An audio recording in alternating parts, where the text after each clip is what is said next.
My name is Stephanie de Römer. I'm representing ICOM-CC. I'm on the directory board, the vice chair, and I would like to introduce our first two speakers, Ogechukwu, Elizabeth Okpalanozie, and David Cohen Daza.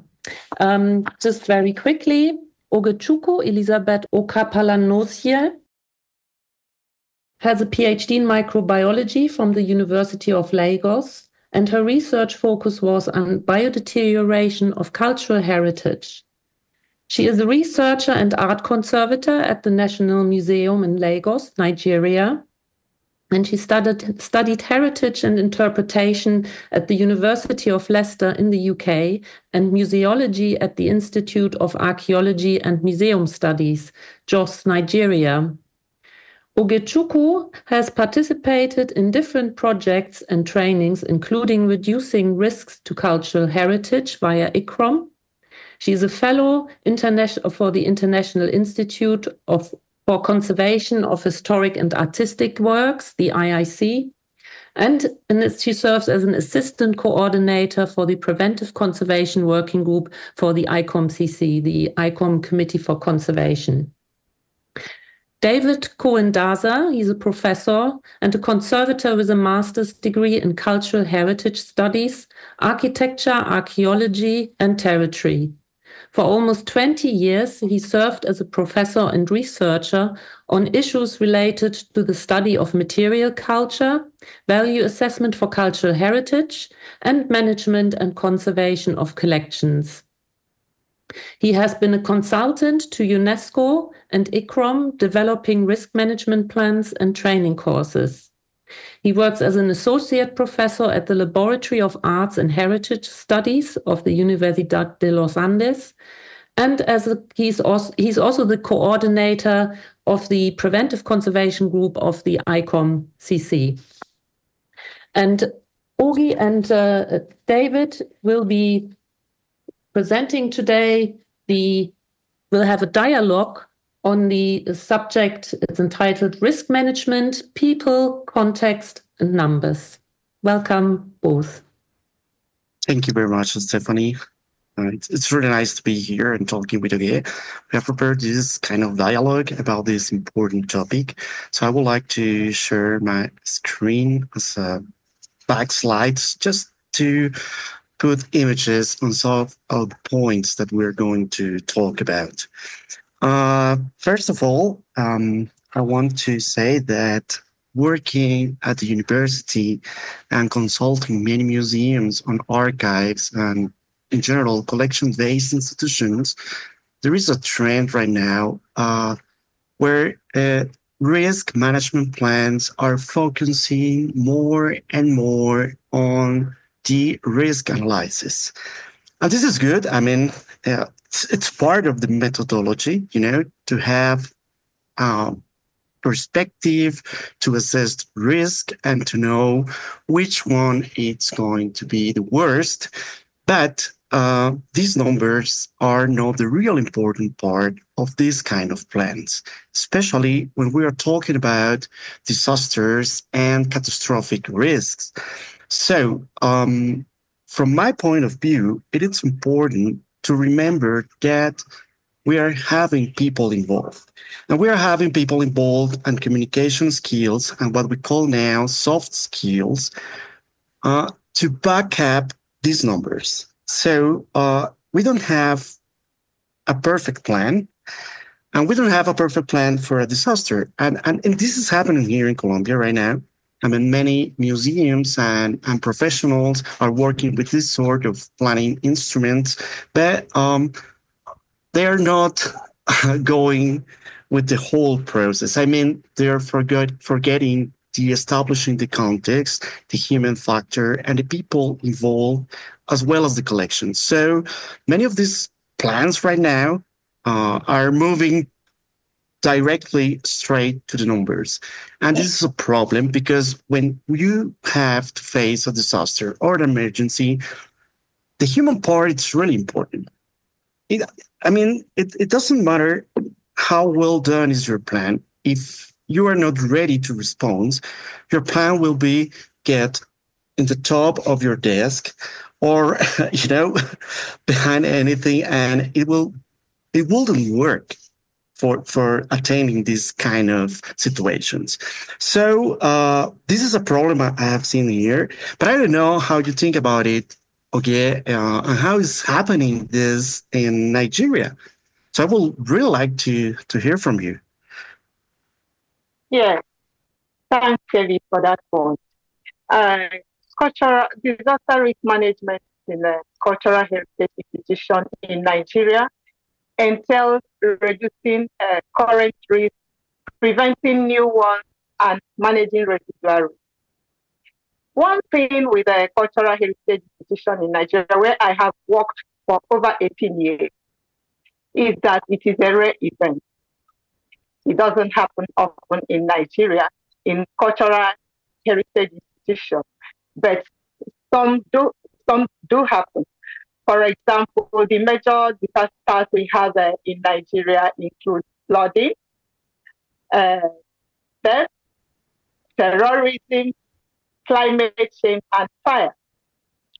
And the thing is that in Nigeria, when they happen, when these disasters we talk about, how do we manage them? For example, in 2018, there was a fire outbreak at National Museum at Giere. It happened in the night, but luckily, all the collections in the museum were salvaged.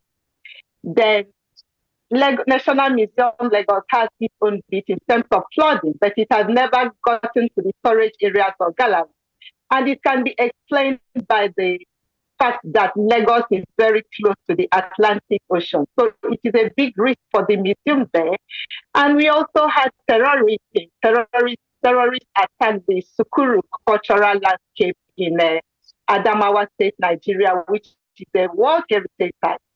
In all these things, how do we talk about disaster risk management in Nigeria? The four key ways that it is done in Nigeria is through mitigating the risk, preparedness, recovery, and response. But even at that, some cultural heritage institutions, they do not have policies. Many do not have policies. Few they do have. And are they really implemented? Yes. And sometimes no. And when one talks about disaster risk management in Nigeria, I have discovered even the one that I witnessed. When it happens, our major focus is always on the collection. Yes, the collections are important, but what of the personnel? What of the visitors that were there when the disaster took place? Were they taken care of? I observed that immediately it happened, all our attention went to the collection, to bring out the collection so that nothing happens to them. And that brings me to getting the community involved in terms of disaster risk management. We can never get it right if we don't involve them. And in Nigeria, we do involve them to an extent. For example, the terrorist attack at the Sukuru cultural landscape, at the end of the day, the communities were involved. And immediately they were involved, things started taking shape. The terrorism reduced and they had peace there, because the Sukuru landscape is a community of people. And some of those things that gave it its outstanding universal value were destroyed during the terrorist attack. So the community should be involved. They're part of the stakeholders. They should be communicated. They should be told how to manage their own cultural heritage. Because in Nigeria, in as much as the cultural heritage belongs to the state that is the government, the community, they are the core owners of those heritage, and they know how to take they'll take better care of them. They like those heritage, and they have them at heart. So they will not like any disaster to happen. So they should be engaged. That is how we do the community engagement for disaster risk management in Nigeria. I don't know whether it is the same for you in Colombia, Dave. Okay. Here in Colombia, many institutions, collection-based institutions, doesn't have emergency plans. I mean, by law, this kind of museums and libraries, especially, they need to have a management plan for disasters, but these plans are focused on users and public, not including collections. But many museums are working on risk management plans right now. I think since 2003, maybe before, when ICOM and CCI and other international institutions start working with this ABC method and the idea of having risk management plans. Many museums and professionals start working with this and twisting a little bit the preventive conservation from what has done before to this risk management perspective, which is good. But here we don't have institutions, maybe one or two, but in Colombia we have like 500 museums, and from them, maybe 1% or 2% of those museums have this sort of emergency plans. Also, we have talked about emergency plans since the 19th. I remember that the Getty Conservation Institute has this preventive conservation consortium that works with many countries in Latin America from the end of the 19th and the beginning of the 21st century. But it's a stop, and we have good materials, books and reference to build an emergency plan.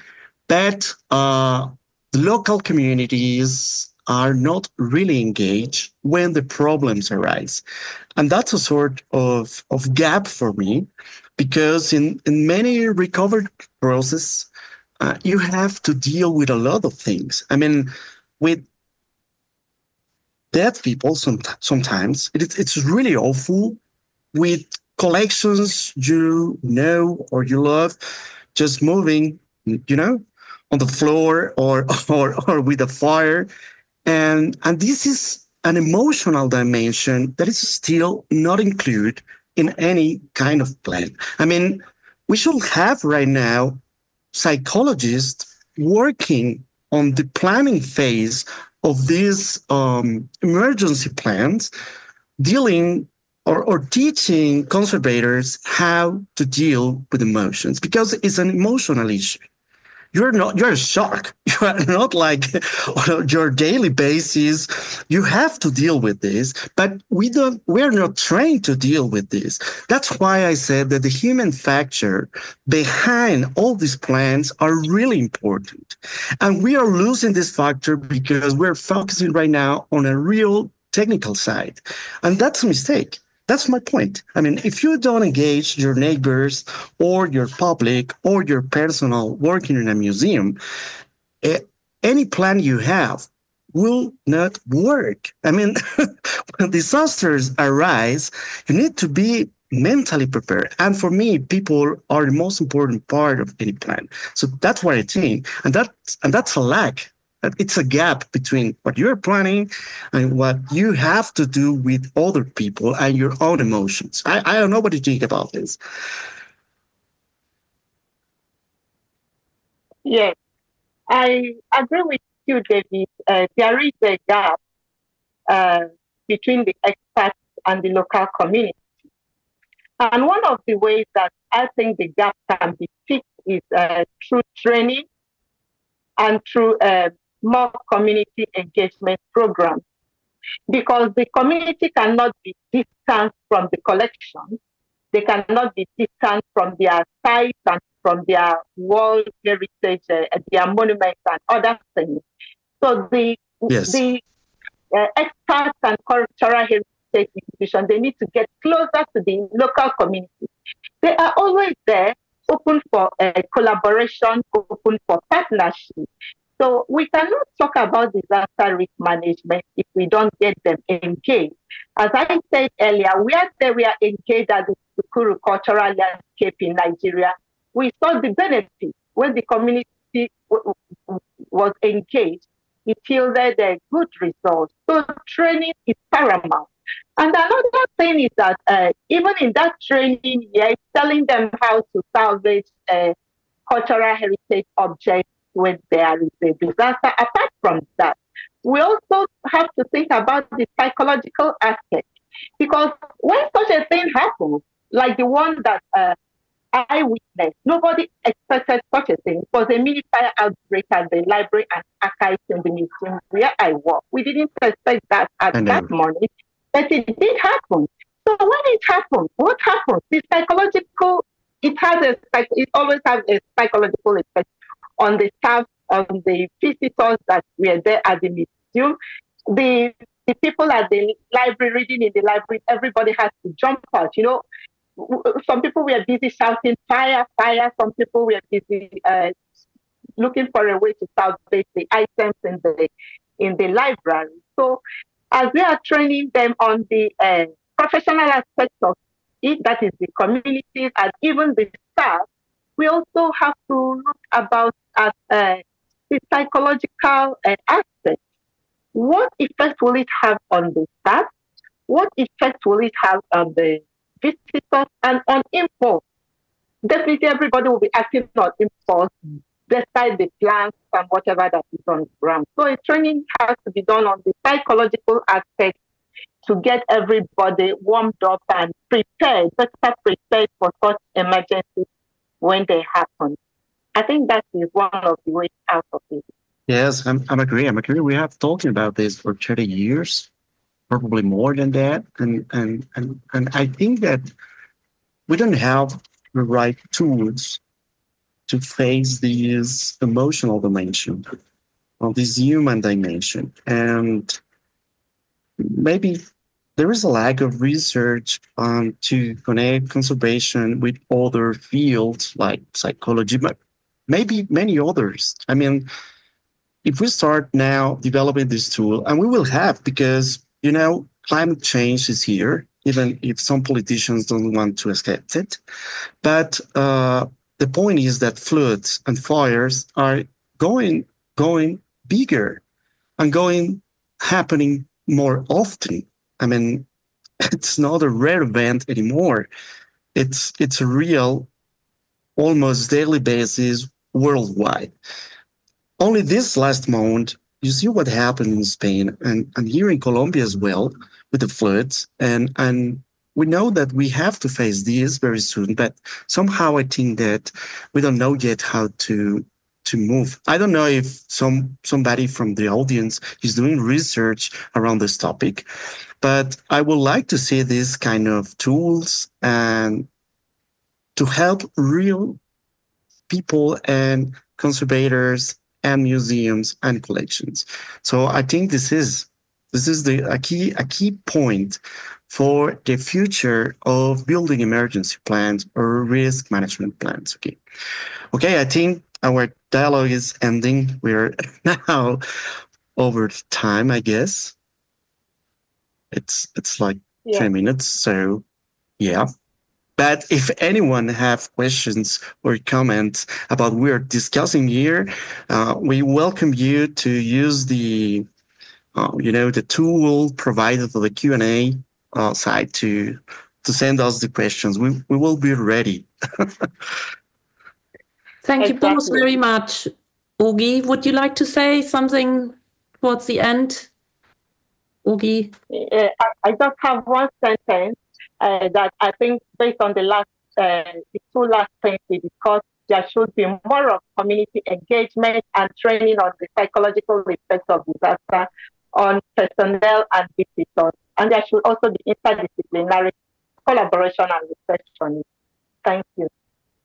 Well, thank you both very much. And I think I fully agree. I think we sometimes can forget about ourselves, the human in all of this, very often overlooked. So thank you very much, both of you, for raising this. Now, with no further ado, I'd like to introduce our next speaker, Sophie Rowe. Sophie Rowe is the head of conservation at the Fitzwilliam Museum in Cambridge in the UK. She is an accredited conservator with over 25 years experience as an organic artifact specialist, previously working at the British Museum, the National Museum of Denmark, and for university museums, including the Polar Museum in Cambridge and the University of Cambridge Museums Consortium. She holds a BA from the University of Cambridge and an MSc with distinction in conservation for archaeology and museums from the University College London. She has been a museum accreditation mentor for Arts Council England since 2018 and served as vice chair of the board of trustees for ICON, the Institute for Conservation in the UK, from 2019 until just recently 2024. And Sophie's talk is entitled "A Trouble Shared is a Trouble Halved, an emergency support network in the UK museum context." Welcome, Sophie. Thank you, Steph. And I'm just going to share my screen now. Thank you so much to the organisers for inviting me today. As Steph said, I'm Sophie Rowe. I've been coordinating an emergency response network for museums in the city of Cambridge in England since 2016. And in this talk, I'm going to explain how government funding and government standards in the UK, especially the Museum Accreditation Scheme, have really supported our museums in developing emergency preparedness. So emergency preparedness is an iterative process. You need to have ongoing and regular activity to build confidence and familiarity in all the people who might be called upon to respond in any kind of crisis. And it can be a real challenge to prioritise this, because when everybody's really busy, it slips down the priority list when there are other deadlines. So our experience has been that having external requirements from government agencies and others helps actually to support our emergency planning activities and the development of our local support network. So Cambridge is a city which is very rich in museums. There are 11. So the ones that you can see on this slide are the 8 museums which belong to the University of Cambridge. Between them, they hold over 5 million artefacts, and they're recognised as internationally significant. So they are the University of Cambridge Museums. We call them the UCMs. And as you can see from these pictures, they hold all types of collections, and they're also very varied in size. Some of them have just between 3 and 5 staff. Some have around 10 to 20 staff. And the Fitzwilliam Museum, which is the largest, has about 180 staff. And almost all of these museums also occupy historic buildings, which brings a lot of its own challenges. In our network, we also have 3 non-university museums, which are our neighbours in the city centre. So you can see them here: the Centre for Computing History, the Museum of Cambridge, and the Cambridge Museum of Technology. These museums also have between 3 to 5 professional staff each, and then they are supported by teams of volunteers. So among the 11 museums in our city, there's a lot of variation in the resources available in individual museums to tackle even small incidents like localised floods and leaks, let alone anything larger. And we generally do have 2 or 3 localised floods or leaks every year. And I think, as everybody's experiencing, we get increasing numbers related to extreme weather events, especially rain. So a collections risk assessment was carried out about 15 years ago at the Fitzwilliam Museum, and it identified that the greatest risk to the museum collections was from fire. So this led to the museum undertaking a programme of fire safety improvements, including awareness training for staff from Steve Emery, and he was the National Fire Advisor for English Heritage and Historic England at that time. And this picture is actually one that he shared with us of the salvage action happening at Clarendon Park after the catastrophic fire there in 2015. Steve Emery was involved in training in emergency salvage offered by Historic England, and by working with him, the Fitzwilliam Museum then developed a much stronger focus on emergency preparedness more broadly, so not just for fire, but for any kind of incident. At that time, in around 2010, the museums in the University of Cambridge were all working relatively separately from each other, and there was no joined-up approach to emergency planning. So the main driver for managing the risks of emergencies at that time came from the university, because it owns all of the museums and has made emergency plans compulsory for all departments and faculties, whether they include museums or not. But in 2012, the relationship between the university museums became transformed by a major programme grant from the Arts Council England, which is a government body. From 2012 to the present, the University of Cambridge museums have been funded to work really closely together as a consortium, sharing activity across a range of different areas, both public-facing and collections-focused. And some of this funding has also been directed at supporting non-university museums in our region of the UK. So when we first became a consortium, our first emergency planning action was to organise training for large numbers of staff on the Historic England Salvage and Disaster Recovery course. So this is a 3-day course which teaches heritage professionals how to organise and carry out emergency response. And in particular, it teaches a structured approach which mirrors the way that emergency services manage dynamic situations. And it includes a practice salvage exercise working alongside firefighters. And actually, I think it's very interesting what David and Ogi were just saying about the human dimension. One of the things that always strikes me is that as museum professionals, we work in a very, very different way from the emergency services. And I think having training which really helps us to understand each other better and work together better is incredibly useful in building confidence and make sure that we would make the best response we can in a situation. So since 2012, we have sent about 55 people from the university to be trained from across our consortium. And that includes conservators and collections managers, but also facilities managers responsible for buildings and senior administrators. And we found it to be very helpful to have a wide range of different types of staff understand what a really major emergency would actually look like and the kind of things that museums particularly would need in terms of support. So having this training in the city has created a kind of community for us of people who have a shared understanding and a shared approach to emergency response. And the other thing is that by sending people regularly, a few people go every year, and they always come back saying, this is one of the best courses we've ever attended. And so they're really enthusiastic, and that helps to kind of keep the momentum going in terms of our emergency preparedness. So we have definitely benefited really greatly from the government funding, which allowed us to invest in our teams over such an extended period of time.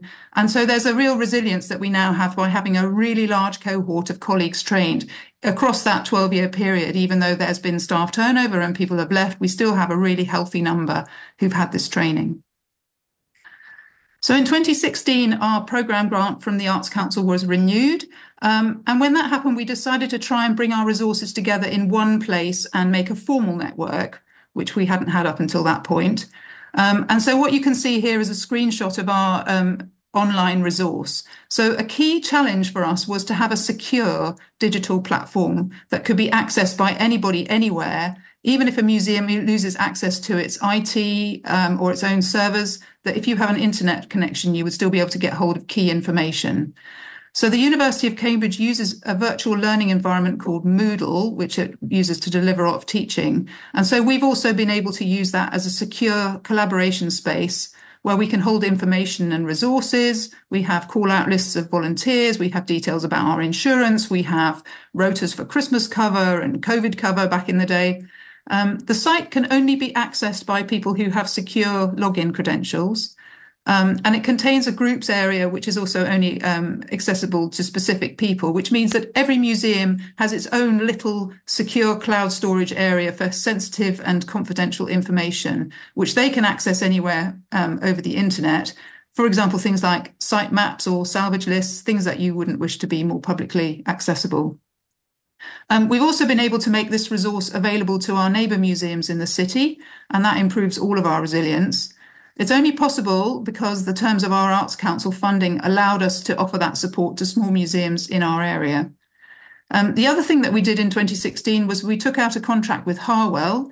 It's a documentation recovery service, and this contract covers all the university museums. And it means that we have extra backup. If we have an emergency which is too large for any of us to manage, Harwell can take collections away to a freezer, and that buys time for us to get other arrangements in place for salvage and conservation.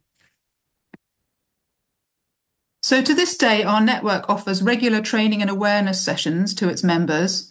So for example, each museum is offered an annual tabletop exercise, and those are sessions which are facilitated by conservators from outside the museum that's having the tabletop exercise. And they devise scenarios which are very specific to that place. They ask questions, they take notes, and then they provide feedback and actions from the session, which can then be incorporated into that museum's updates to their emergency plan. And so those can be really closely tailored to the areas where we feel people need to put in a bit more thought or where they know they have issues that need resolving. It's a really useful tool to identify what needs changing and also build some confidence. The other thing we also occasionally do is hold one-day mini disaster exercises. So these photos show an example. On the left-hand side, you can see a room which we've thrown into chaos by chucking objects and books and things all around, covering them in water and sometimes also coffee grounds and things to make them dirty. And then we keep that space dark. And it's used for teams to practice organising and carrying out a salvage operation. And on the right-hand side, you can see an air drying tunnel for wet materials. So they practice very sort of, basic but simple first aid techniques. The other thing we sometimes do is hold awareness raising sessions which focus on specific issues. So because a lot of us are within the university and we have shared services for security, support from estates and buildings, our insurance arrangements and our financial systems are all the same. So those issues have a bearing on how we would respond to an emergency. And so we have sessions around understanding those.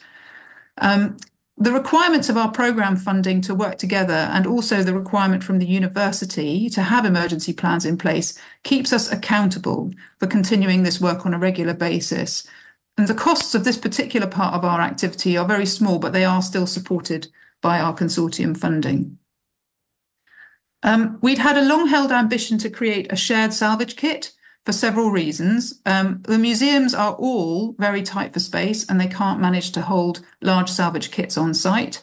We've also got a lot of museums very close together and it seems quite wasteful for all of us to have extensive salvage kits, which we might actually never use if we're lucky.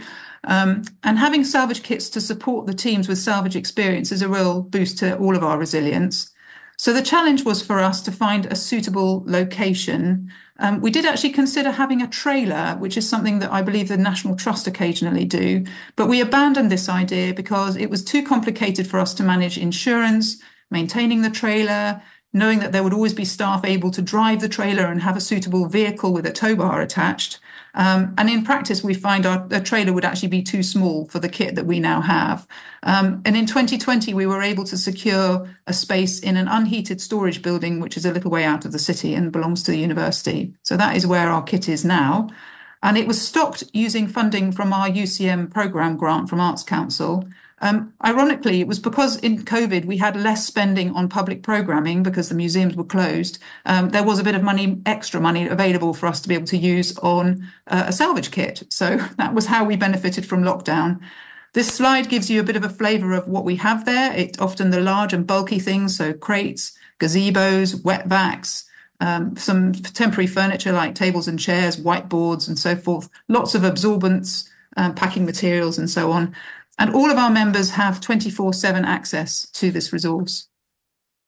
The salvage kit doesn't replace our on-site salvage kits in the museums. Those are still needed to tackle small incidents. It's there really to provide a backup at short notice. And the kit is still maintained with UCM funding, and we replenish bits of it when we need to, either because things have been used or when the dates on certain kind of personal protective equipment or batteries and things like that expire. Since 2018, another major driver for us in keeping our emergency planning on the agenda in the UK is museum accreditation. So accreditation is a government scheme that regulates the vast majority of museums in the UK. It's optional to join the accreditation scheme, but you're only eligible for government grants if you are an accredited museum. And the scheme is run by the Arts Council England, and I'll just quote for you how they describe it. They say, "The accreditation scheme is the UK industry standard for museums and galleries. It helps everyone involved with a museum to do the right things, helping people to access and engage with collections and protect them for future generations. The accreditation scheme does this by making sure museums manage their collections properly, engage with visitors, and are governed appropriately by encouraging all museums and galleries to meet an agreed standard in 1, how they're run, 2, how they manage their collections, and 3, how they engage with their users." So to meet the requirements of accreditation, museums have to submit a return with evidence of how their activities meet the standard every 5 years. And in 2018, the accreditation standard was reviewed and a new requirement was introduced for all museums to have working emergency plans and salvage priority lists.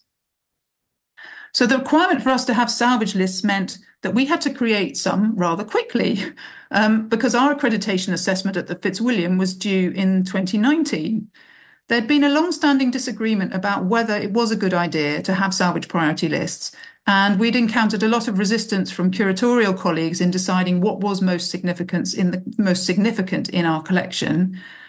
Some people were also concerned about the perceived security risk from having a steal me first list. But on the other hand, there was a lot of argument in favour of having them because it would help people who were non-specialists to make the right decisions in what to rescue and when. But the accreditation requirement meant that there was no longer any discussion about this. We just had to create some priority lists. And to help curatorial colleagues to decide on what their salvage priorities would be, I held workshops with them using the significance assessment framework available on the Collections Trust website, which is here. And this is an extremely useful site that has lots and lots of resources relevant to collections management. And it includes, yes, a significance assessment framework, which helps you to measure up all different sorts of significance of financial value, reputational value, research value, cultural value, all these different things, and help you to sort of compare apples and pears and make these decisions. And once we had our salvage priority lists, we also created a grab sheet template for everybody in the UCMs to use, and that was based on a model we'd learned about in the Historic England course. So this slide shows an example. It gives the object name and location and some key details about how to move the artifact, how many people are needed, and any features you need to know about when you're moving the object. And it also has some tick boxes at the end to help you manage the object through triage and recovery actions. So I've given you a whistle-stop tour through the UCM emergency network. The network has evolved over time with new activities responding to the changing needs of members. For example, these days we need to train fewer people on the Historic England course, but we do more work on tabletop exercises for each museum. It's been a great advantage for us to have a funding model that requires us to work collaboratively and also provides some funding to back it up. It's also an advantage that we have one parent body, the university, which means that we all share similar insurance, finance and security arrangements. Being able to use the university's virtual learning environment, Moodle, has been great for having secure digital resources accessible from anywhere with internet. So the requirements of our Arts Council funding, accreditation and the university mean that we are held accountable for our emergency planning. At various times, we have to report to all these bodies about what we are doing. And this is a great help in making sure that we do what we need to do, even when it feels like less of a priority. Because after all, when there's an exhibition deadline, but the building hasn't been on fire yet, it's really tempting to put emergency planning off for another day. Having to show our funders that we are prepared and resilient means that we do more, and also it helps us to advocate with colleagues to engage with the process. So I would actually like to thank our funders, particularly Arts Council England. The emergency preparedness also needs lots of collaborations from colleagues working in many different areas. Creating and sustaining the UCM network has been a huge team effort, and there are far too many people to thank individually. So I will just say thank you to my UCM colleagues past and present for all the work you put into this. And also thank you, conference delegates, for listening. Thank you very much. With no further ado, I'd like to introduce our next speaker, Peter Giere. Originally trained as a biologist, Peter Giere has been part of the Museum für Naturkunde Berlin since 1997. His dissertation on mammal morphology got him in touch with the vast collections at the institution and elsewhere, which led to his fascination with these cultural assets and culminated in becoming the scientific head of the embryological collection. Peter Giere deepened his interest in preserving cultural heritage, and he got involved with preventive conservation issues, especially disaster preparedness. This led to his work in disaster preparedness on the institutional and regional level, but also to his contributions to the Leibniz-Research Network preservation, where he currently is co-speaker. Welcome, Peter. Thanks, Sophie, for showing us all the different things you have in the UK, which is great to have some regular funding for emergency preparedness, which is not exactly the same in Germany, as you will see in a moment. Now, if we look at museums, and now I just focus on museums that have natural history collections, as I'm in a natural history museum myself, we see that there, of course, are fires and there are floods and there is structural collapse after an earthquake, or in this case, after a war. And that, of course, brings us to one of the overarching, one of the international agreements that deal with the with cultural heritage in times of crisis, and that is the Blue Shield or the Hague Convention, and with Blue Shield in it. And as you know, that the Hague Convention in Article 3 lists that or states that the high contracting parties undertake to prepare in times of peace for the safeguarding of cultural property situated within their own territory. And this can take different forms. It shall include, as appropriate, the preparation of inventories, the planning of emergency measures for protection against fire or structural collapse, the preparation of the removal of movable cultural objects, or the provision for adequate in situ protection. And that, of course, is a huge task, as we've just seen also with Sophie and with especially with Ihor before. So it has to. It needs some regulation to put that on a basis. And the Hague Convention was translated in Germany into these two laws that were introduced after signing on to the treaty, and it delegates basically the federal responsibility to the state authority for most cultural heritage institutions. In German it says, die Länder führen dieses Gesetz im Auftrag des Bundes aus, soweit nicht, and so on. So it means that the federal government delegates it to the state governments. Doesn't help much in this case, but we do have a national agency, which is called the Federal Office of Civil Protection and Disaster Assistance. In German, the Bundesamt für Bevölkerungsschutz und Katastrophenhilfe, which is basically for civil protection, but also has some aspects of cultural heritage. And that is the overarching, on the federal level, it would be the production of microfilms of documents of history and culture, and up to now there are 32,000 kilometers of these microfilms in these steel containers. All right, going back to our state division, to our federal system here. And if we look at archives, we can find that this is reflected in the archive legislation. We have a federal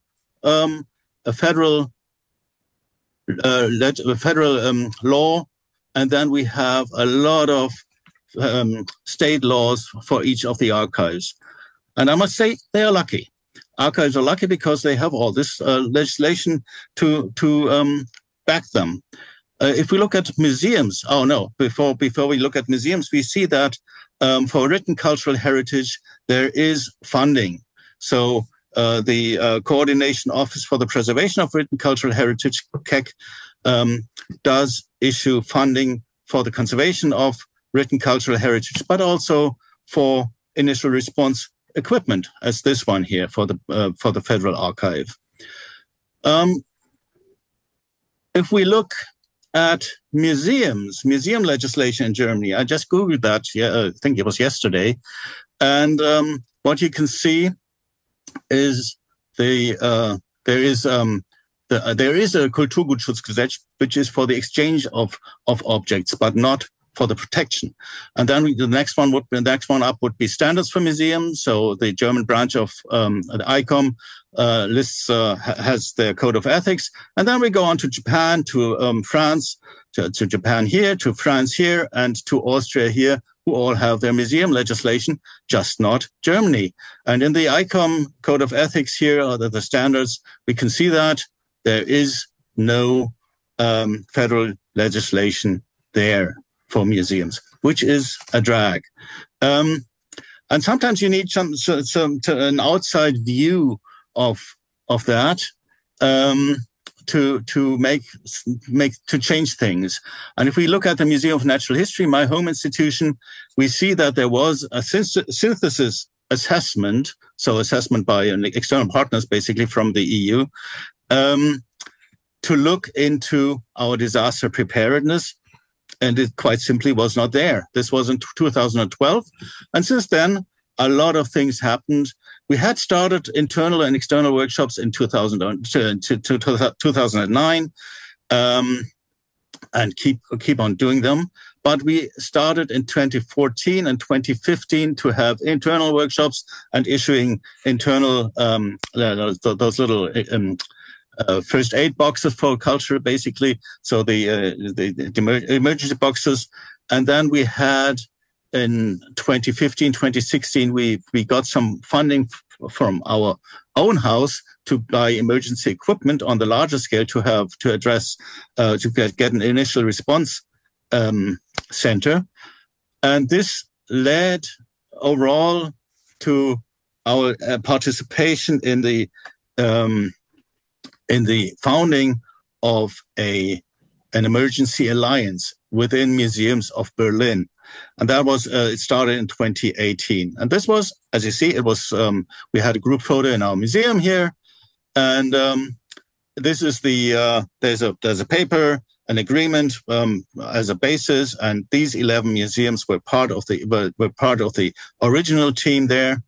And the agreement is here. It basically tells you that we assist each other in case of emergency, and that there is no financial interest in that whatsoever. So if I break something in another museum, that's they will cover it. It's not for our museum to cover. All right. This is we are part of a working group. We are a working group as part of the Berliner Museumsverband, so the local chapter of the museum of ICOM, basically ICOM Germany. And what do? We have a museum, and that has an emergency.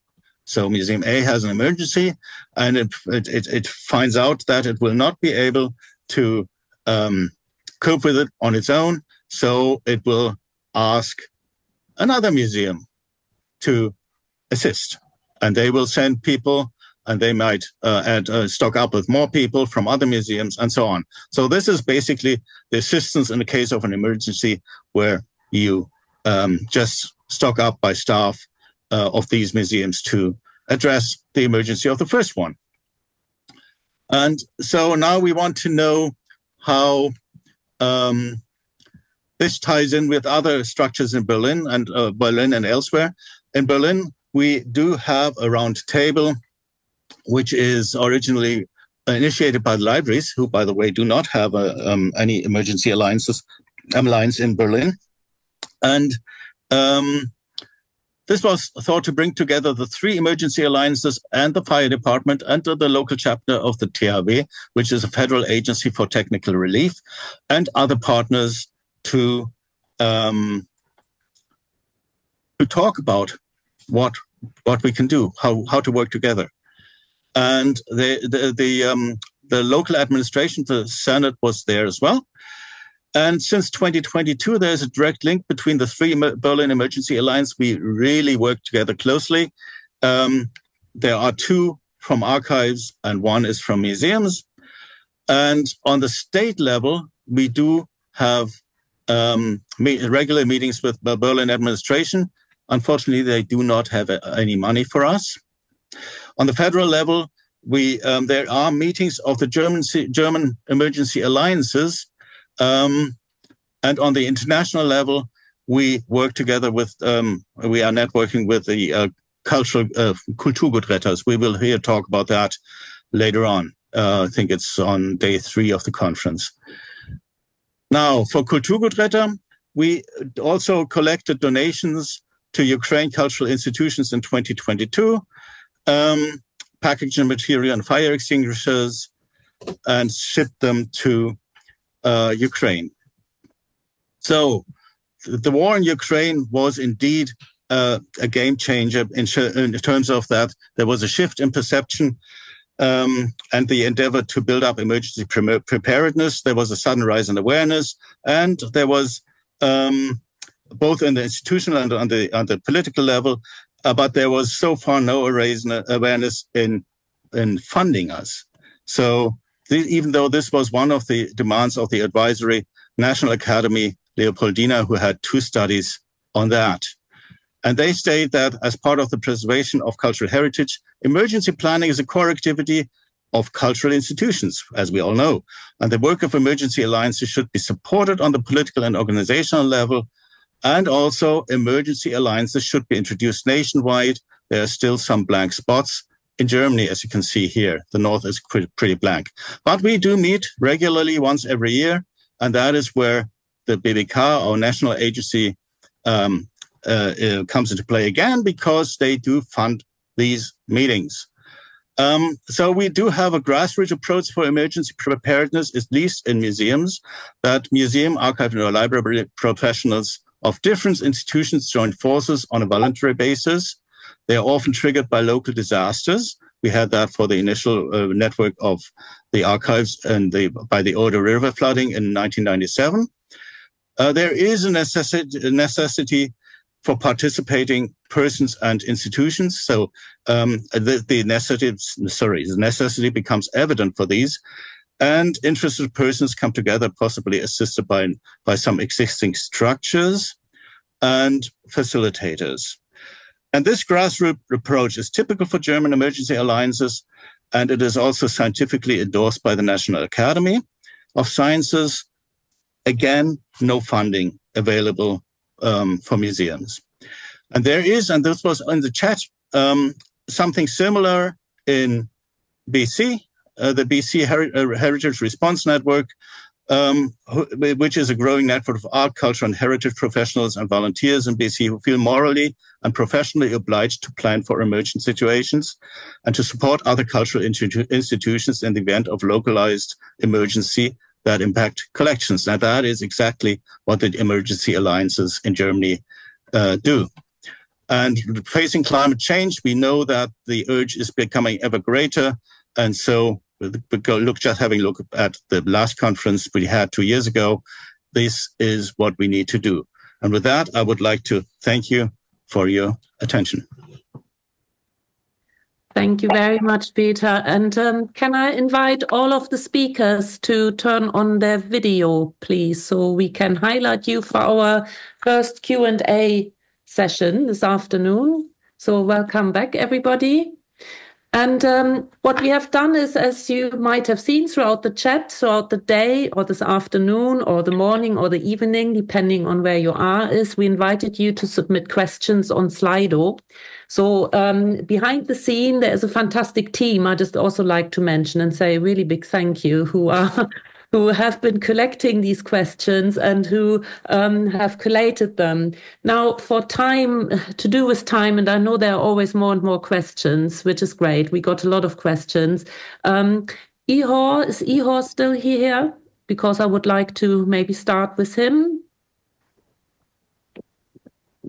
If he is still here from our first keynote regarding Ukraine.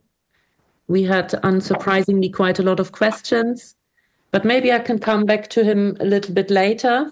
I would then like to go to question for, now I have to look at my notes, bear with me, to David and Ogi. And Ogi, if I may start with you, you mentioned the engagement with communities, or really the potential, I guess, and working with the local communities. So one of the question was, how do you engage community members to help take care of or recover collections after a disaster, and maybe just generally in collection care? Yes. Let me start with the example that I cited at the Sukuru Cultural Landscape in Adamawa, Nigeria, which is a World Heritage Site. There was a terrorist attack there. And after that, because the landscape is a community of its own, it has its king, it has everything, but still in its native way. So after the attack, some of those things were destroyed, their granaries, their cow pens, and even the Hidi palace was also destroyed. The community members, they flee. After that, they have to discuss with the government.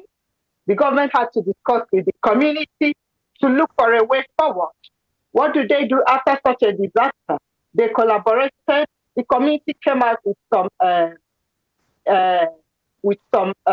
way forward, with some contributions on the way forward, and they went back to the landscape and they started building it up again. So that is how community can be engaged. Apart from that, because that is a side, then it's for museums. Community can be engaged by the museum, reaching out to the community, telling them some of your cultural heritage objects are there in the museum, because for Africa, they are not just art objects. They are more than art. They have meaning. They have historical and cultural importance. And in the museum where I work, sometimes when the communities need some of those collections, for their sacrifices and rituals and festivals, they come to the museum and take it and do whatever they want to do with it and still bring them back to the museum. So those objects are very important to the community. If the museum can reach out to them, tell them about this disaster risk management, how it is done on paper, the plans and the strategies and the policies that can come out of it, discussing it with the community, they will embrace it. They will help to collaborate with them to know how it can be prevented, such disasters can be prevented, or when it happens, what can be done. And apart from local community, which when we talk of community, what comes to our mind in cultural heritage is just the local community. No, the people are living around the museum, the town where the museum starts is also a community to the museum, because most times they are the people that visit the museum. So if they are also reached out to, they can also help to make sure that a good management plan is brought forward. Thank you very much, Ogi. Inspiring. David, I go straight to you with a question. What would be your suggestions for developing countries who lack resources for a better preventive conservation plan? So it's a really broad question. But maybe there's one or two tips you can give, or even just Yeah. For me, I think that risk management plan actually work. The point is that they don't work in any kind of situation. I think Rob Waller will talk about this later, but you need to adjust your needs and your viability. I mean, in terms of money, people, staff, community, to make them work. They don't work alone by itself. I mean, it's just a plan. But if you can make this plan work, even a part of it, it will be better. Because, in these countries, we don't have planning ideology. I mean, here in Colombia, it's 4 years in advance. Nobody plans for 10 years or 20 years in advance. So it's day to day. And for me, the important part is to know collections and people. I have seen museums here, or even in other Latin American countries, that have risk management plans, but they don't know how the values of the collection are. They don't even know which part of collections are more important. How are you going to save in one emergency plan a particular work of art if you don't know if it is a priority or not? So values assessment plays an important role establishing priorities as well as risk analysis. But we need to do both. And also people. I mean, there is objects that are not really important because somebody made them, but they're important because people are really love them. I mean, people are into it. So if people is into this kind of objects and their priorities, we need to understand that we cannot save everything. It's sad. It's really sad, but it's happening because there's no funding. I mean, Peter, what we're talking about the misfunding for this kind of plans, for this sort of plans. There are museums alone dealing with objects made by people to other people and people behind. So it's not working, I guess. That's my point. I mean, Yes, well, thank you. I think there is a lot, as you both highlighted, people and how do people work. Communication, I always feel, is really always absolutely central, how we communicate. Thank you very much, David. Sophie, I may come to you next. A slightly different question, well, also about people, but really the question is, do you think on a national level, museums are understaffed? And how does this affect emergency management plans? And within that, I just add another little question. Is it only museum staff who are engaged in the salvage of objects? I think, yes, I think we know that there tends to be at this point a lack of funding, which means that we don't necessarily have as many people to tackle the kind of collections issues that we have. And I mean, I think in the UK, we're relatively privileged. We have, probably more resources than in many parts of the world. But yeah, broadly, yes, we are. I don't think that prevents you from having an emergency response at all, actually. I think the key thing is to work with what you've got and really think about the key tasks. There are, actually Harwell, and I think these are quite freely available, but they have templates for how you would manage emergency response when you have lots of people. How do you manage it if you've got 3 people and you still have to think about your business continuity and your insurance and your building and your collection and all of those things and your staff and the welfare and all of it? How would you then divide everything up? So I think it's cut your coat according to your cloth, but be really realistic. And I think for me, certainly thinking about the training that we do, a lot of it is about understanding what is realistic for us to take on, and when is this too much? When do we need to ask for help, either from our insurers or from volunteers and so on? The business about who does salvage is complicated. There's a whole lot of insurance about this. I know very often volunteers are really desperate to get involved. They dedicate a lot of time to museums, and then when something goes wrong, they really want to come and support that. In the university, we then get quickly into a tangle about insurance and if something happened to them while they were helping. So that's not always easy, and some of it is about trying to find a way that they can support in a way that doesn't put them at risk or which is useful. In the University of Cambridge network, we now have so many people that have salvage experience that I mean, so far it hasn't happened. I don't know. But if we had something bigger going on, we would still have about 30 to 40 people at any one time who have salvage experience. And so you could start to have rotation. So you have, 10 people come and do a thing, and then they take, someone else takes over for a while and gives them a break and all of this.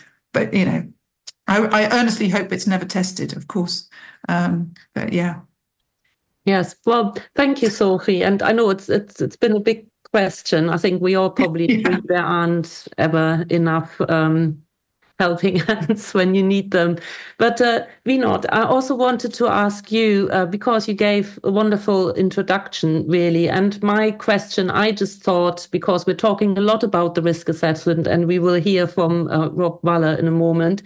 But my question to you was it's to everyone to maybe think about as well, is do you feel that the 10 agents of deterioration are comprehensive to facilitate risk management in environments with increasing emergency and disasters? And by that, I mean both man-made and natural. Thanks, Steph. I think the 10 agents are very comprehensive. And I think they cover all aspects, quite well. The only thing to keep in mind would be, I think the degree of technicality involved, which, I work a lot with small museums. They do understand broadly, disasters, temperature, humidity, all those aspects.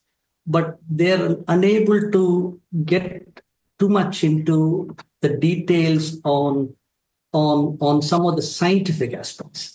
So one thing I've realized is it gives them a broad awareness. Look, here are 10 things that we got to be important, that we got to, be mindful of. And then within that, they clearly understand the importance of disasters, but they also realize that that's not the only thing. They can't, they got very little resources. How do you spread that? In many countries, insects would be the highest priority. So at least it gives them the broad management tool to start with. But the technical bit, they do struggle with. Thank you. That's quite an impressive answer for such a big open question. And last but not least, Peter, the question I found for you, really, so let me just go through my notes, is how often do you train with the Alliance members? So quite a specific, pragmatic question. Oh, that is quite a good question there, because you need training for just exercising whatever things you do. And so far, we have not had any one training or for all the entire group. We will have that next year. It's planned for July of next year. And there are workshops preparing that going. Well, we've had one 2 weeks ago, I think, and there's another one coming up in 2 months, I think. But what we have done is for the individual members, institutional members of our alliance, there were trainings there. Not everywhere, because we are very small and very large ones. But I can tell you from our institution, we've had one, and the picture that is on the program on the top left, which is objects in being dealt with after they were soaked in water and after they were there's a lot of dust on them now. That was taken from a training we had, and we had several smaller trainings, which is setting up our initial response a center, or setting up the infrastructure for that.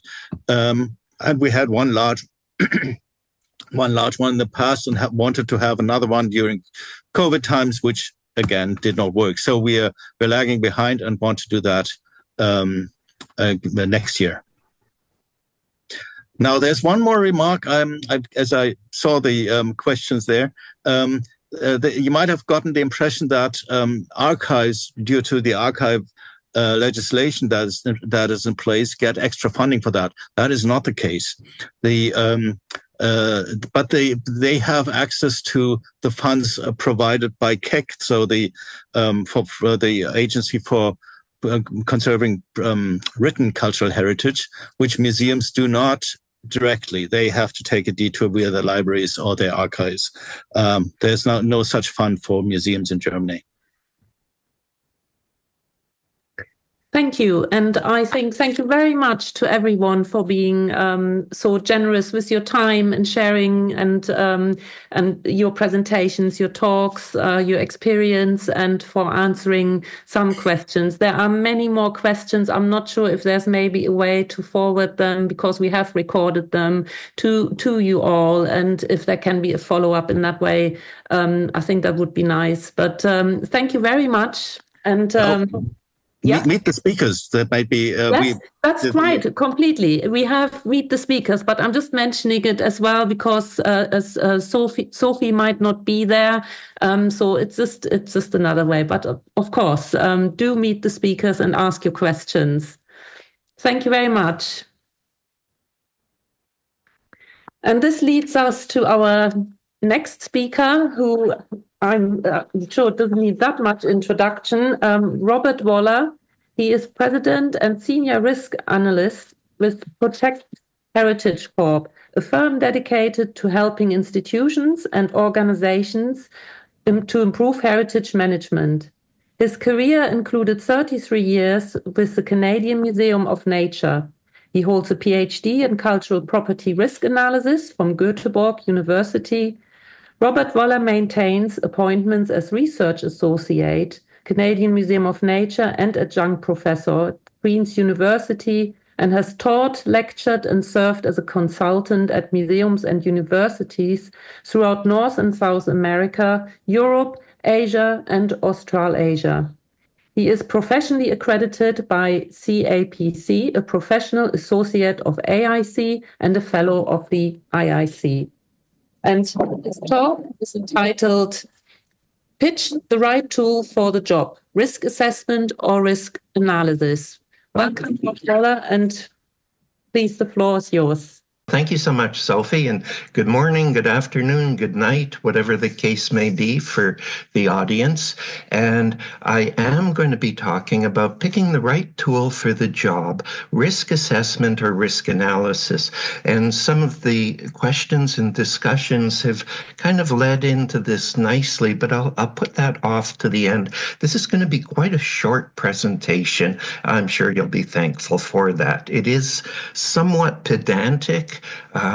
But, well, you'll see. Let's get through the 7 minutes or so of this and see what you think then. So, I'd like to think about the terms risk management, risk analysis, and risk assessment. And our field, not by itself, this is common in all fields, actually. These terms tend to get very mixed up between them. So let's see first these two terms where risk analysis can be seen as including risk assessment, or risk assessment can be seen as including risk analysis. And when we bring back risk management, well, risk management can be seen as including analysis and assessment, or risk analysis can be seen as including risk management and risk assessment. It really depends on your perspective, and each of those perspectives can be quite useful. However, we do tend to just use these terms a lot interchangeably without thinking about how they can best be applied. And I must admit, I'm as guilty about this as anybody. I've tended to be fairly sloppy in how I use the terms. But we can refer to kind of authoritative sources, in this case, the Society for Risk Analysis Glossary. And just quickly, they define risk analysis as broadly defined to include risk identification, assessment, characterization, communication, management, and policy relating to risk. So it can take this very high-level overview of how all the pieces are working together or not working together so well. Risk assessment is a systematic process to comprehend the nature of risk, express and evaluate risk. And finally, risk management are, for this group, defined as activities to handle risk, such as prevention, mitigation, adaptation, or sharing. And our other speakers have been talking about this. Just while we're on terms, how about disaster management and emergency management? I think that in this case, most people would agree that disaster management is probably best seen as a subset of emergency management. Certainly, the World Health Organization has disasters and other emergencies. Clearly, this implies that disasters are a subset of emergencies. And in fact, I quite like this saying that disasters are just emergencies that we have failed to avoid, mitigate, or prepare for. So if we don't do emergency management planning, then we're actually planning for disasters. So but it's curious that when I did a Google search for disaster management in quotations, I come up with 10 times as many hits as I do for emergency management in quotations, even though, I mean, given that disasters are a subset of emergencies, you'd expect the opposite. But people do tend to focus on the disaster part, and there may be good communication, political reasons for that. Now, risks themselves can vary greatly, from things that will destroy the world outright, and then we don't have to worry about collections anymore, to things that are so tiny or, small that, well, we'll dry off and within a few hours, it won't be so much of an issue anymore. But for all of these, the task of risk assessment is pretty similar. It's a matter of identifying risks. Here we see, gosh, look like rain clouds out there, doing some risk assessment. That is finding the data. Is this going to be a big risk or a little risk? Exploring your risk management options. Do I stay indoors or can I just take an umbrella? And then actually enacting the risk management practice, in this case, putting up the umbrella, and we're okay. Now, these kind of things apply whether we're concerned about asteroids destroying the planet or about getting wet when we go for a walk. Now, in terms of emergency plan development, I would argue that it is risk assessment that we're most concerned about. And really, it's the risk identification stage, as we were talking about, and Vinod was mentioning how agents, and for myself, agents combined with type of risk are really useful for getting at a broad overview of what the risks might be. And then risk severity scoring. I think that's all that's really required for emergency plan development. You don't need to get into detailed risk analysis. And there's many methods for that. There's heritage preservation's risk evaluation priority plan, the analytical hierarchy process. I do have hyperlinks here to the references and these sources. I hope we'll be able to share these slides and people will just click on those. Analytical hierarchy process, there was a paper out about 5 years ago for judging the relative importance of a number of emergency-related risks. And then QuizScan, of course, Agnes is coming up and hopefully we'll at least touch bases on that.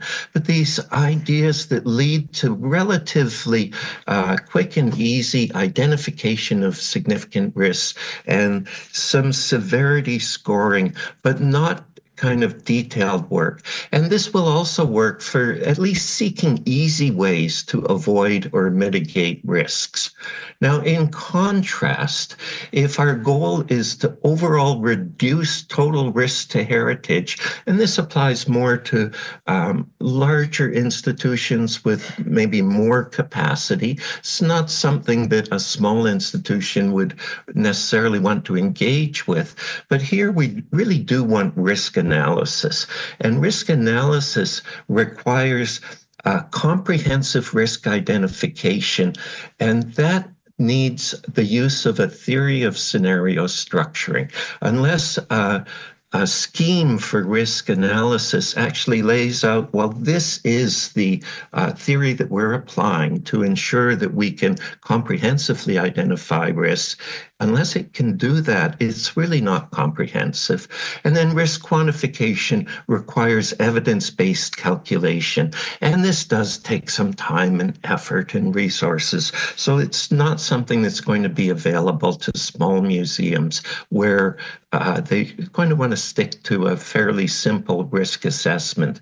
So just to wrap up, for emergency plan development, I think we really do best to stick to just a kind of risk assessment. If we move through that into risk analysis, we tend to get into more detailed scenarios that can actually steer us away from a plan that includes all of the flexibility required for the diverse situations and contingencies that may arise. So for emergency plan development, I would not go too far through risk assessment. And also simple risk assessments, well, this is what I was saying, sorry. It's not only sufficient, but it's even preferred for emergency plan development so that we don't get too tied up in details and we retain our flexibility. And risk analysis is better for reduction of total risk. If you're in a situation, your institution, where it can look at that and do comprehensive risk management, then you really do want to move into risk analysis. And for detailed understanding, where required for risk avoidance. And I just put up this picture of what's called a fault tree. So these little green circles are all the things that could possibly happen. And then they go through gates of will this hazard event be stopped by a certain blockage or a response or that sort of thing? But that's really where risk analysis takes off, not for developing emergency preparedness plans, but for more detailed work. So that's all I wanted to say, but I look forward to our discussions.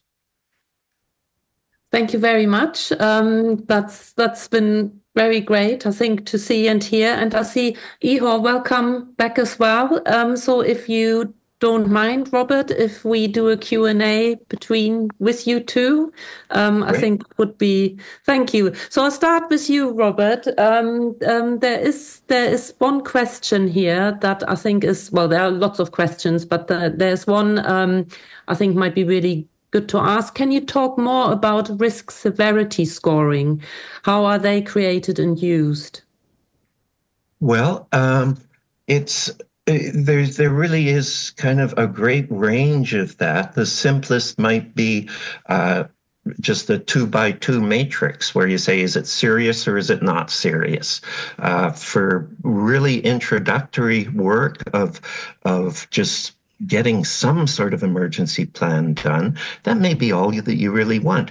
You can move up to kind of a 3x3 matrix. So you'd say, well, it's minor, moderate, or high frequency, minor, moderate, or high severity of an incident, and that sort of thing. Or you can step up to where you have a real scoring system. You say 1, 2, 3, 4, 5 for different factors, usually something related to frequency, something related to impact. So there's many ways to do that. In our field, in risk analysis, there's a saying that we need to find the sweet spot between extinction by intuition, where we only use our intuitive sense of things and can lead to errors, or paralysis by analysis at the other end. And those are the two ends of a spectrum that we just have to remain conscious of. And where's the appropriate place for us to be? For the very small, poorly resourced institutions, they're going to rely on intuition much more. Once we get comprehensive, we can rely on analysis more, but we don't want to go too far because either end can lead to failure. Thank you very much. And I think that's quite a nice lead to Ihor, because I think that that luxury to have maybe lots of data and scientific data to look at and identify and prioritize, I'm pretty sure that might be something for the future, maybe. But the situation you find yourselves in is obviously is an emergency on many levels. And there were quite a lot of questions exactly, I think, asking that question in many ways, which I took as a question of maybe what type of leadership is required in these situations, and specifically with how or who reacts, coordinates, delegates. How do you make your priorities within that? Maybe you can, I know that's a big thing, but maybe you could say a couple of words about that. Thank you for this so important and relevant, in particular, to our situation question. First of all, speaking about leadership, in reality, and it was mentioned today several times by other speakers, we should activate all our preparedness and action plans. And this means there should be a very well, not only skilled and trained, but motivated leadership with some basic legal knowledge of laws. Because, for example, in the situation of emergencies, there can be such moments when not everything is already mentioned or described in some guidances, some plans.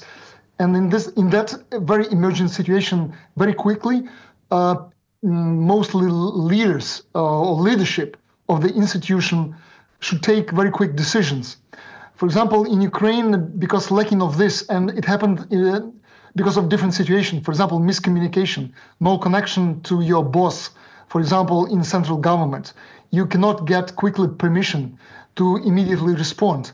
So these people should take responsibility to themselves. But of course, their actions should be designed, well thought before. Because sometimes it can be the other side of the medal when the wrong action later can cause some more disaster.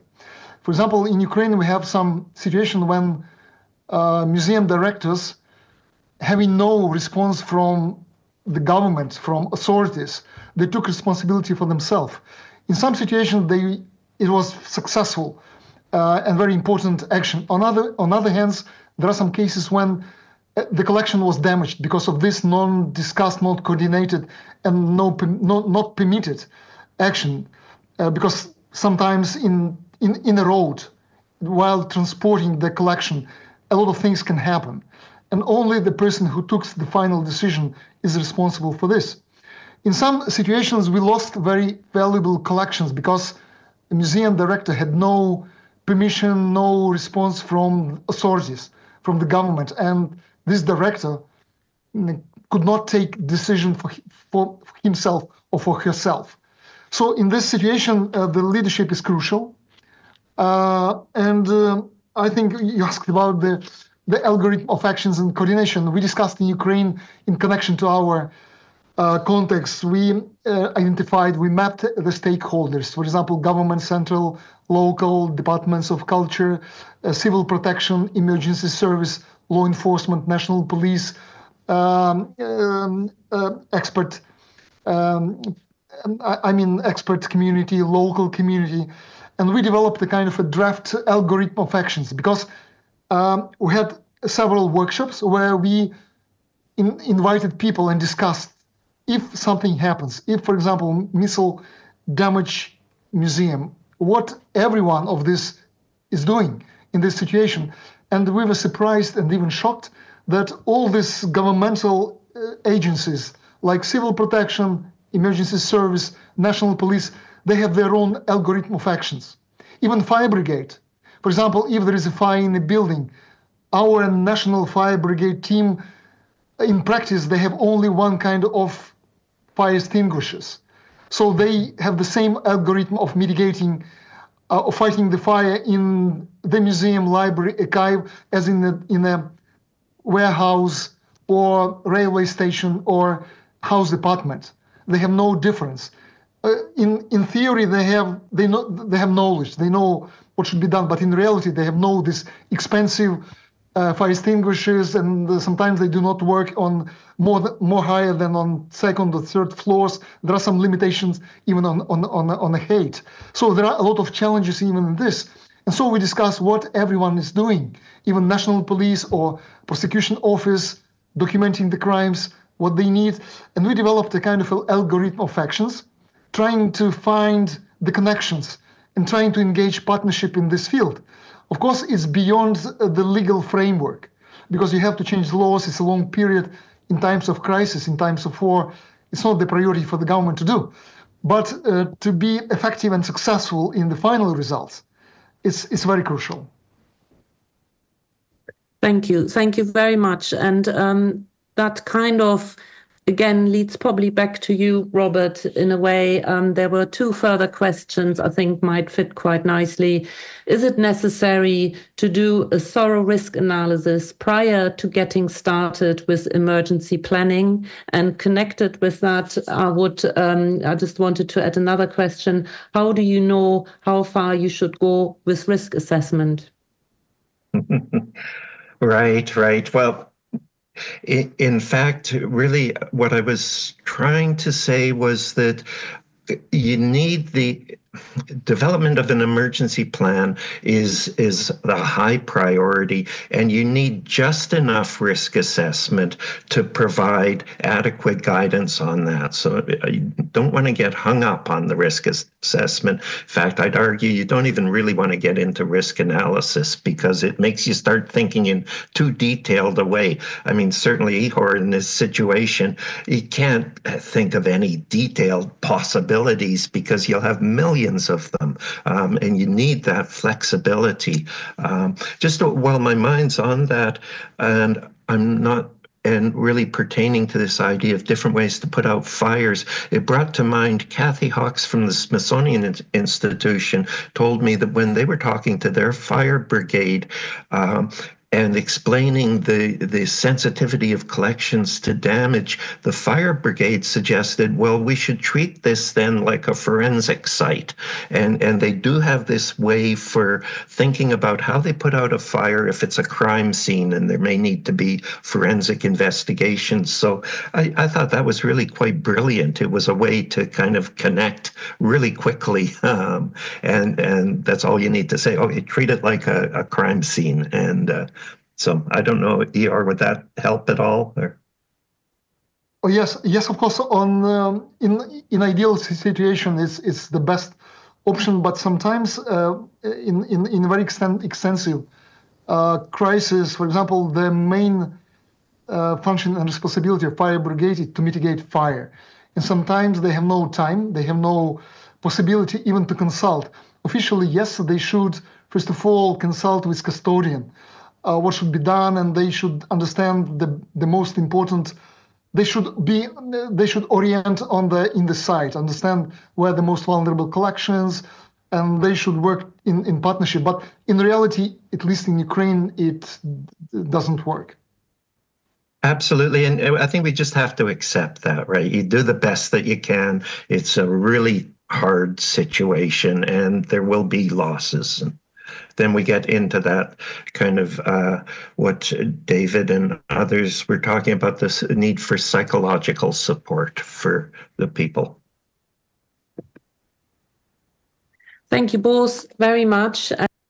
Well, thank you very much, Steph, for your wonderful moderation this afternoon. And thank you so much to all our speakers, starting off with Vinod, Ihor, the two Sophies, David and Ogi, and Rob and Peter.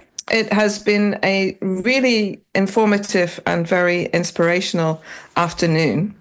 I was very much touched with Rob's reassessment of definitions. And that's very interesting because for me, I had always understood that emergencies were localized, and while dealing also with a significant damage, it was really a sort of internal aspect, whereas disasters were those much larger events that are either natural or man-made, that affect more than the individual institution or collection.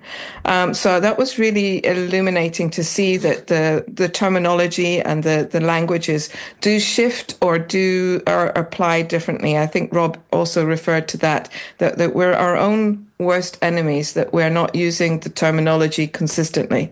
And that means that communication can be challenging because if it's not just across language barriers, but if you're using terminology differently, how can we communicate properly?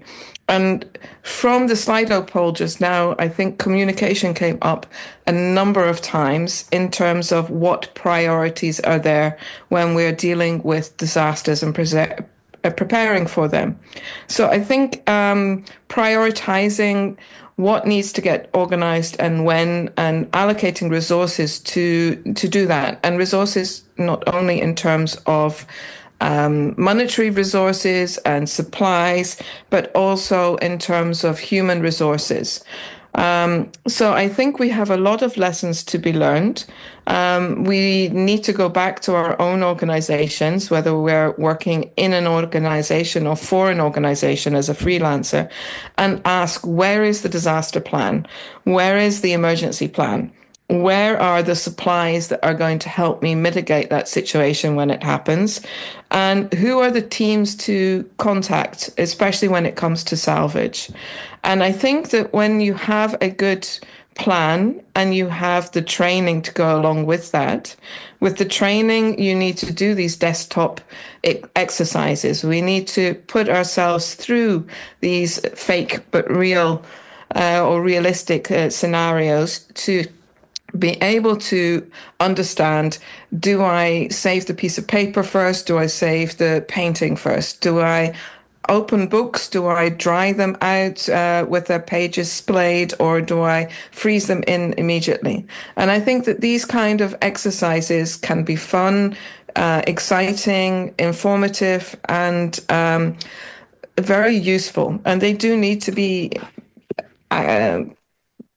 carried out at very regular intervals. So like Peter mentioned, it's good to come together as groups in a local region to be able to do these kind of exercises. And that takes also resources, planning, and funding. So I hope that over the next 3 days, we can think a little bit beyond just the talks that we're looking at and try to pick out and cherry pick some of that information so that we can put this into action, whether we're in Nigeria, Colombia, in Germany, in the UK, or even globally. So I again echo Steph's words of thanks to everybody, and I very much look forward to our next 3 days of this conference. We wish you all a very good evening, afternoon, and morning, wherever you are.